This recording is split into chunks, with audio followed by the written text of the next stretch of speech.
Lutin by Marie Hamiln. Read by Frank Blissett. Jacques L'Espérance, or Jocko as he was familiarly called for short, on the death of his father, found himself sole proprietor of a fine concession at Grosse Pointe. The soil was rich, the arpents numerous, and all bespoke goodly promise to the industrious farmer. Jocko was not lazy, but somehow his efforts did not meet with the success which crowned his neighbors. His tastes ran towards horses, and he became one of the most celebrated horse breeders in that section of the country, and was referred to as an oracle on the subject. He was, in fact, the Tom Ochiltree of his day. It was in the winter races on the ice along the lake shore and Grand Marais that Jocko gained his greatest triumph.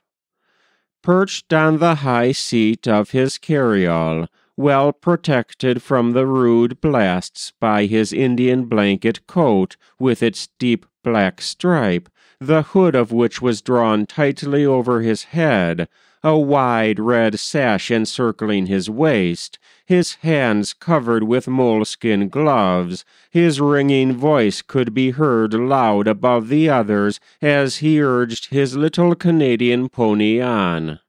"Avance donc, caribou! Avance, Lambrère!" With lightning speed he flew, and ere the sound of his voice had died away, only a tiny speck on the ice marked the steed and its driver.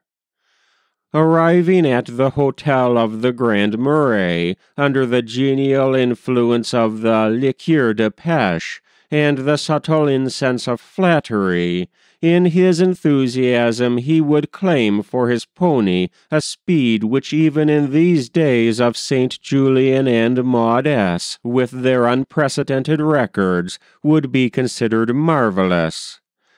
"Clearing at a bound," he said, "cracks in the ice 20 feet wide." Jocko could be seen every day driving his favorite along the lake shore, and Leclerc, Lightning, as he called her, carried herself as if conscious of the admiration which she created. One night, with the rest of the habitants, Jocko went to Antoine Griffard's, whose magic violin could compel the most unwilling feet to chase the flying hours. At dawn, going to the stable to harness Leclerc, for he had a long drive, he found her all covered with foam, her mane all tangled with burrs. Annoyed that anyone should have played him such a trick, but not wishing to express any suspicion for fear of making a disturbance, Jocko, like a prudent man, held his tongue, but determined that when he came to another ball, a less valuable horse would be his companion. But the next morning, and the next, he found his favorite with dejected head, tired and wearied, as if she had been driven hard all night.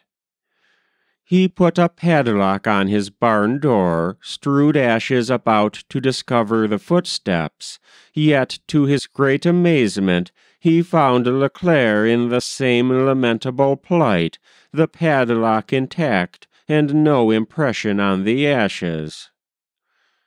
At length Jocko, much perplexed, went to consult one of his great cronies, who listened attentively to his story, and at its conclusion, gazing around cautiously as if afraid of being overheard, whispered hurriedly, "C'est le Lutin qui la soigne." "It is the goblin who takes care of her."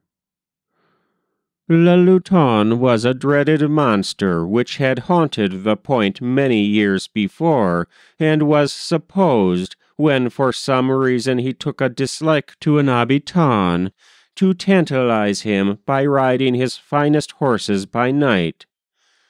Jacques was not credulous. He shook his head smilingly and said it was the work of some enemy jealous of Leclerc. He had heard of la bête à cornes, or horned beast, as some called le Lutin, but only thought of it as one of the stories his mother would relate to him in his infancy as she rocked him to sleep. His friend told him he should brand his horses with a cross, or put an amulet or charm about their necks. Jacques returned home sad and dejected.